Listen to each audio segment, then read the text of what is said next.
Hello guys, আজকে আবার নিয়ে চলে আসলাম নিউ ব্লগ। চট্টগ্রাম চিড়িয়াখানার একটা ব্লগ নিয়ে চলে আসলাম। আমার ফার্স্ট চট্টগ্রাম চিড়িয়াখানাতে আমার সাথে চলে গেছে আমার আঙ্কেল এবং কি মামা চলে গেছে। মামা অলরেডি টিকিট নেওয়ার জন্য প্রস্তুত।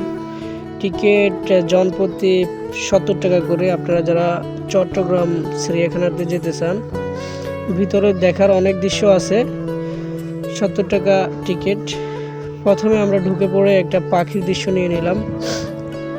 পাখিটা অনেক সুন্দর। তারপর চলে গেলাম আমরা সাপ দেখার জন্য। বাংলাদেশে অজগর সাপ, আরও বিভিন্ন রকমের সাপ। দেখেন কি অবস্থা, সাপ দেখে আমার গায়ের ভিতরে কিরকম করতেছে। সাপ দেখেন, বড় বড় সাপ। একটা গাছের উপরে, একটা নিচে শুয়ে আছে, আর একটা উপরে বসে আছে, আর একটা এখন পানিতে। দেখেন এই যে পানিতে কি করতেছে দেখেন। বাইরে ভাই, সাপ দেখলে আমার ভয় লাগে, এত বড় বড় সাপ। তারপর চলে গেলাম আমরা আঙ্কেল মামা মিলে একটু হাঁটাহাঁটি করার জন্য। এটার ভিতরে অনেক সুন্দর ব্রিজ আছে, যেটা আসলে অনেক কিছু দেখার ভিউ আছে।